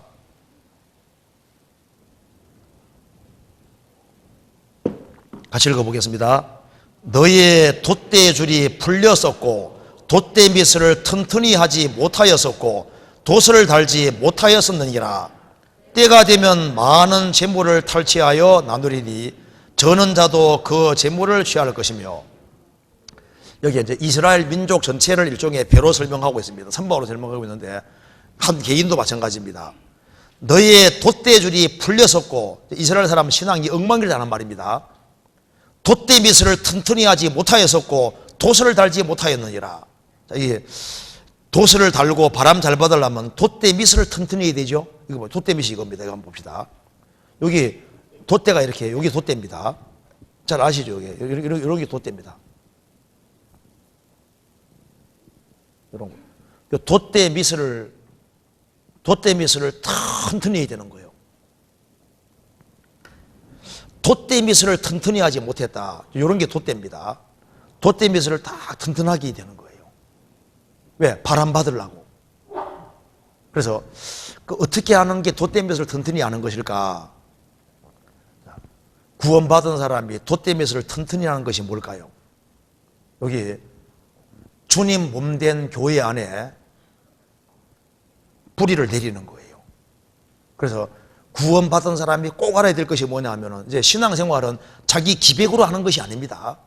성령의 도우심을 받아서, 바람 받아서 항해하는 것처럼 성령의 도우심을 받아야만 힘있게 신앙생활을 할 수 있는데, 성령의 도우심을 받고 바람이 어디서 부냐 하면은 구원받은 무리 가운데 뿌리를 탁 내리면은 거기에서 바람을 힘차게 받을 수 있는 거예요. 그래서 주님 피로 구원받은 사람은 있을 곳에 있어야 되는데, 있을 곳이 어디냐 하면은 주님 피로 구원받은 무리 가운데 반드시 거해야 됩니다.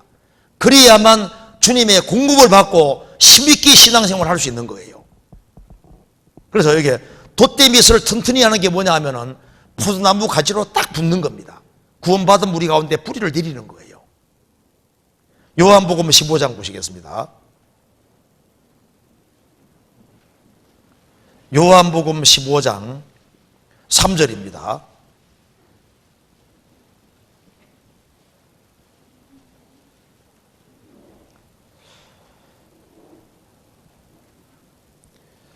너희는 내가 일러준 말로 이미 깨끗하였으니 내 안에 거하라. 나도 너희 안에 거하리라. 가지가 포도나무에 붙어있지 아니하면 절로 과실을 맺을 수 없음 같이 너희도 내 안에 있지 아니하면 그러하리라. 나는 포도나무요 너희는 가지니 저가 내 안에 내가 저 안에 있으면 이 사람은 과실을 많이 맺나니 나를 떠나서는 너희가 아무것도 할 수 없음이니라. 너희는 내가 일러준 말로 이미 깨끗하였으니 내 안에 거하라. 거하면은 절로 열매를 맺는다. 이거 봅시다. 포도나무 가지가 해야 될 역할은 아주 간단합니다. 딱 붙어 있으면 돼요. 붙어서 공급만 잘 받으면은 자기도 싱싱해지고 열매도 저절로 맺히게 되는 겁니다. 그래서 가지 역할은 붙어 있는 책임과 공급받는 책임인데, 주님은 포도나무, 우리는 가지니까 주님은 머리고 성도는, 교회는 몸이고 구원받은 한 사람 한 사람은 지체의 각 부분입니다. 바꿔 말하면은 주님 피로 구원받은 사람들이 모인 무리가 교회고 그 안에 주님이 주인으로 계속 역사하시니까 포도나무 가지로 붙는 것은 지체로 붙는 것이고 구원받은 무리 가운데 딱 거하는 거예요. 그래서 사가 조개는 지구상에서 접착력이 가장 강한 대표적인 조개인데요, 한 번 붙으면 떨어질지 모르는 거예요. 그것처럼 구원받은 사람이 구원받은 무리 가운데 착 달라붙으면요, 그러면은 주님이 아주 그 사람을 귀하게 사용하시게 되는 겁니다. 이거 봅시다. 이것이 이스라엘 출애굽했을 때의 모습입니다. 출애굽해서 진친 모습이 바로 이 모습인데요, 성막을 중심으로 해서 이스라엘 지파가 진치면 이렇게 되는 거예요. 그래서 이것을 광야교회라고 했습니다. 출애굽한 이스라엘 백성들이 한 무리가 되어서 가는 가운데 주님이 만나를 내려주시고 반석에서 물을 주시고 필요한 걸 다 공급해 주셨기 때문에 무리 가운데 거하면은 이 광야를 힘있게 통과하고 가나안 땅까지 가게 되는 거예요. 그래서 주님 피로 구원받은 사람은, 주님 피로 구원받은 사람들이 모인 무리 가운데 뿌리를 내리는 것이 이제 돛대 밑을 튼튼히 하는 것이고, 그 다음에 돛을 펼치는 게 뭡니까? 그게 바로 마음을 여는 거예요. 마음을. 성경서 봅시다. 고린도후서 6장 보시겠습니다. 고린도후서 6장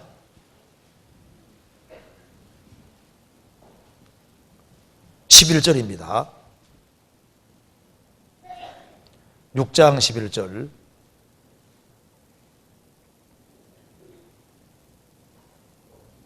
제가 읽겠습니다. 6장 11절입니다. 고린도인들이여, 너희를 향하여 우리의 입이 열리고 우리의 마음이 넓었으니 너희가 우리 안에서 좁아진 것이 아니라 오직 너희 심정에서 좁아진 것이니라. 내가 자녀에게 말하다 하노니 보답하는 영으로 너희도 마음을 넓히라. 돛대밑을 튼튼히 하는 것은 구원받은 무리 가운데 거하는 거고, 돛을 펼치는 것은 마음을 여는 거예요. 마음이 돛입니다. 돛을 쫙 펼치는 거예요. 이렇게 신앙생활은 노젓는 생활이 아닙니다. 이 돛대에서 튼튼히 하고 돛을 쫙 펼치면 바람 잘 받으면 한개 잘할 수 있죠. 돛을 펼치는 게 뭡니까? 이게 마음을 탁 여는 겁니다. 마음을. 그래서 고린도 성도들이 왜 신앙이 흐트러졌냐 하면은 거짓 일꾼들 쪽으로는 마음을 열고, 바울 사도 참된 일꾼을 향해서는 마음을 닫으니까 신앙이 흐트러지는 거예요. 구원받기 전에는 우리가 세상 쪽으로 마음을 넓혔습니다. 그렇지 않습니까?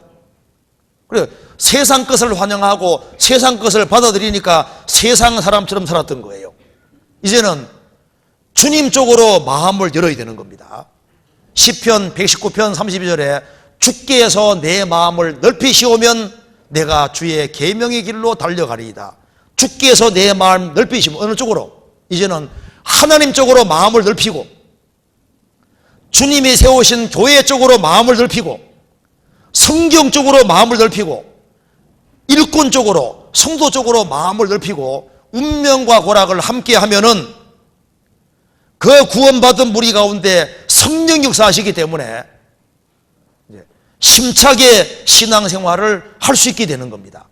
그래서 이제 구원받은 무리 가운데 성령 역사하시기 때문에 마음을 활짝 열면은 이런 일이 생깁니다. 오직 여호와를 앙망하는 자는 새 힘을 얻으리니 독수리 날개 치며 올라감 같을 것이요 다른 박질라 해도 곤비찬에 걸어가도 피곤치 아니하리로다. 그래서 주의 성령이 도와주시기 때문에 힘차게 생을 살 수 있게 되는 겁니다. 그래서 범선은 반드시 바람을 받아야 되는 것처럼 성도는 이 험악한 바다에서, 바다라는 세상에서 어떻게 힘차게 살 수 있느냐? 성령의 도우심을 받아야 되는 거예요. 그래서 바람을 잘 받으면은 신앙생활 잘 할 수 있습니다. 어느 사람 말합니다. 나는 술 안 끊어줘요, 담배 안 끊어줘요, 걱정할 거 없습니다. 노를 저어가는 배는 줄이 딱 묶여서 육지에 막도 박혀 있으면은 진행이 안 되지만은 범선, 바람 받아가는 배는 바람만 잘 받으면 되는 거예요. 줄이 묶여서, 여러 줄이 묶여서 육지에 말뚝이 박혀 있어도 바람을 세게 받으면 줄 다 끊어집니다. 그래서요, 사람이 어떻게 바꿔지냐 하면 아주 간단해요. 구원받은 무리 가운데서 마음을 활짝 열고 주님 오실 때까지 내가 여기가 있을 곳이라는 걸 알고 성도들을 향해서, 교회를 향해서 마음문 열고 운명과 고락을 함께 하면은 성령께서 역사하시기 때문에 신기하게도 술 끊어져요. 담배 끊어져. 신기합니다. 그리고 마약 끊어져. 안 좋은 습관이 끊어지고, 나쁜 친구도 끊어지고, 이 나쁜 방식도 끊어지고, 이상해요. 발동이 걸려서 이제 힘차게 생을 살 수 있게 되는 겁니다. 그래서 주는 영이시니 주의 영이 계신 곳에는 자유함이 있느니라. 주의 영이 계신 곳이 있고 주의 영이 계신 곳에 성령께서 역사하시기 때문에 신앙생활 하는데 정말 즐겁고 힘있게 할 수 있는 거예요. 그래서 성경이 말씀하기를 술 취하지 말라 이는 방탕한 것이니 오직 성령의 충만을 받으라. 술 취하는 것과 성령 충만 꼭 반대입니다. 술 취하려면은 술자석에 가서 술 많이 마시면은 술 충만하게 되잖아요. 그처럼 성령이 구원받은 무리 가운데 계시니까 구원받은 무리 가운데서 같이 말씀 배워 같이 교제하고 하면은 자기도 모르게 충만하게 돼서 신앙생활을 힘차게 할 수 있게 되는 겁니다. 그러니까 여기 봐봐요. 아기가 태어나면 모유를 먹어야 됩니다. 하늘 아래 모유보다 좋은 것 없다고 하잖아요. 출산 직후 초유를 꼭 먹여라. 이 새끼 봐요. 먹이 주세요. 잘 먹으면 무럭무럭 자라잖아요. 신앙생활도 마찬가지입니다. 우리가 이 신앙생활을 심차게 할 수 있는 길은 공급만 잘 받으면은 애기는 잘 받아 먹으면 잘 자랄 수 있는 거예요. 구원받은 무리 가운데서 공급을 잘 받으면 심차게 살 수 있습니다. 그리고 항해하는 배는 기상 관측의 길을 잘 기울여야 됩니다. 그렇죠? 폭풍이 올 때는 배가 나가면 안 되는 거예요. 그처럼 성경에 말씀했습니다. 성령이 교회들에게 하시는 말씀을 들을지어다. 주님의 음성의 귀를 잘 기울여야 됩니다. 그래서 말씀의 귀를 잘 기울이고 이제 이렇게 항해를 조심스럽게 해야 됩니다. 배 중에는 빨리 가는 배도 있고 늦게 가는 배도 있고 아예 암죽이지 않는 배도 있는데, 그런데 심차게 할 수 있는 방법은 구원받은 무리 가운데 있으면 그렇게 되는 거예요. 그리고 여기에 잠언 31장 보시겠습니다. 잠언 31장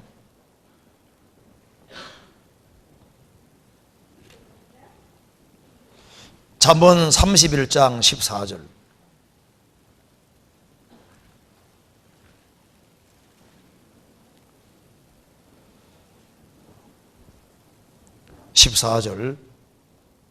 같이 읽어보겠습니다. 상고의 배와 같아서 먼 데서 양식을 가져오며, 장사하는 배와 같아서, 장사하는 배는 먼 데서 양식을 싣고 오는 것처럼 지금 우리는 배는 배인데 어떤 배냐 하면은 양식을 실은 배가 되어야 되는 겁니다. 우리 주변에 봐요. 불쌍한 영혼, 지옥 가는 영혼이 많은데 이 하나님 말씀의 양식을 날라주는 배가 되어야 되거든요. 그래서 하나님께로부터 양식을 받아서 양식을 배에 많이 싣고 퍼주는 것처럼 우리가 하나님 말씀을 잘 익히고 내가 풍성해지고 주변 가족들에게 이웃들에게 이 퍼져 날라야 되는 거예요. 그래서 장사하는 상고의 배와 같아서 먼 데서 양식을 가져오며 주님 올 때까지 양식 날라주다가 주님 만나야 되는 겁니다. 그리고 바다에는 시편 8편에 길이 있다는 말씀대로 성경은 해도고 길입니다. 그래서 이 성경 말씀이 길이기 때문에 길이 아니면 가지 말고 성경이라는 이 길에 따라서 걸어가야 됩니다. 그래서 좀 시간 나시면은 천류역정 책을 좀 읽어보면 좋아요. 천류역정 책 읽으면은 구원받은 사람의 신앙생활을 알 수 있습니다. 여기에 이게 천류역정이라는 책입니다. 존 번연이 썼는데 한 기독도가 좁은 통과해서 십자가 통과하고 죄짐 벗고 신앙생활을 하면서 천국까지 가는 것을 그려놓은 거예요. 이거 이제 구원받은 사람은 참 이해하기가 쉽습니다. 아주 재밌어요. 그래서 좁은 문 통과해서 죄짐 벗고 십자가 발견하고 죄짐 벗고 난 다음에 쭉 주님 앞에 갈 때까지 과정을 쫙 그리고 있는데, 그래서 우리가 길을 잘 알아야 됩니다. 길을. 그래서 성경이 이제 이게 길을 알려주는 거니까 성경 따라서 조심스럽게 생을 살다가 주님을 만나야 되는 겁니다. 그리고 이제 이 배 중에서 작은 배가 있고 큰 배가 있는데 어느 게 더 안전해요?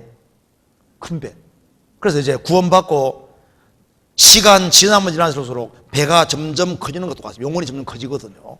그럼 어느 배가 많이 실습니까? 큰 배가. 그래서 이제 구원받고 시간 지나가면 지나갈수록 이제 영혼의 배가 점점 커져서 좀 더 안정되게 되고 더 많은 걸 실을 수 있는 배가 되고, 그리고 나중에는 전투함이 되는 거예요. 아주 전쟁을 잘하는 전투함이잖아요.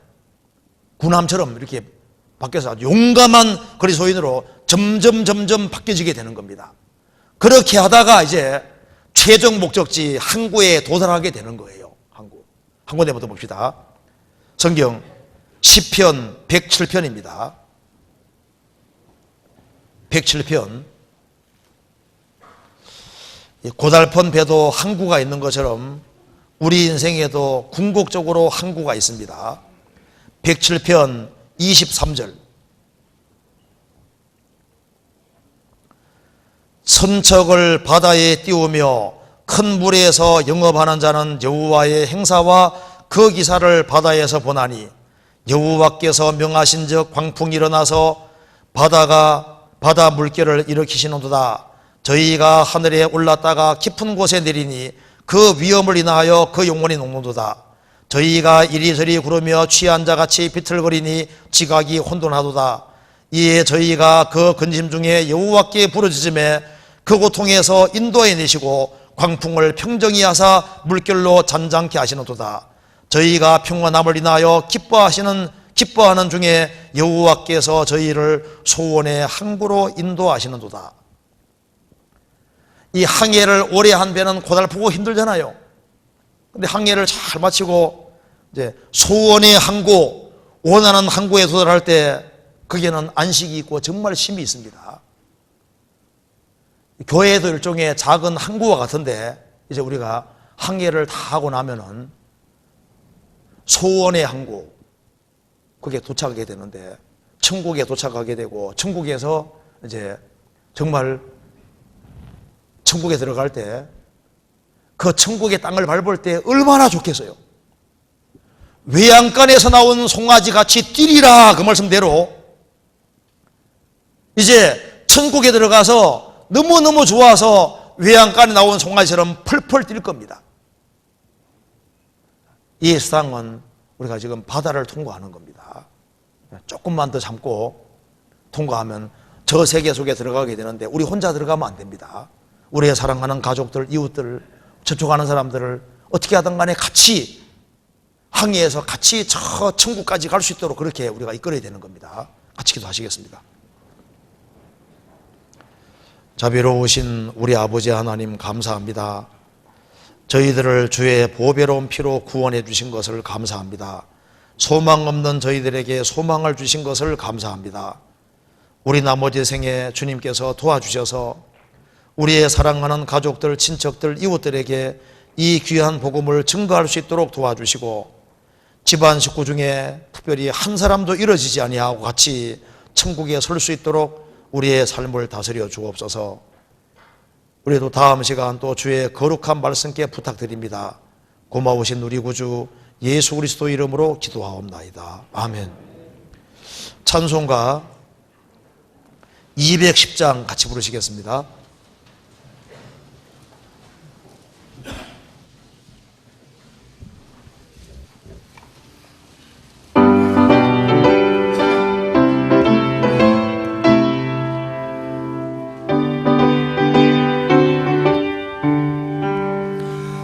죄 사함 받고서 예수를 안 뒤 나의 모든 것 다 변했네.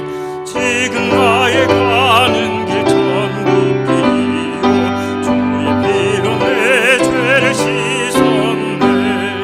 나의 모든 것 변하고 그 피로 구속받았네.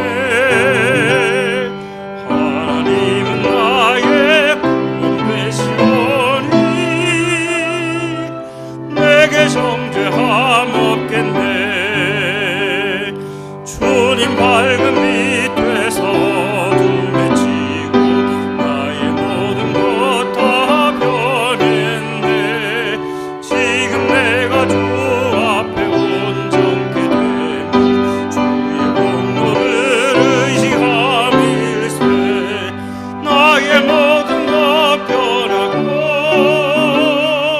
그 피로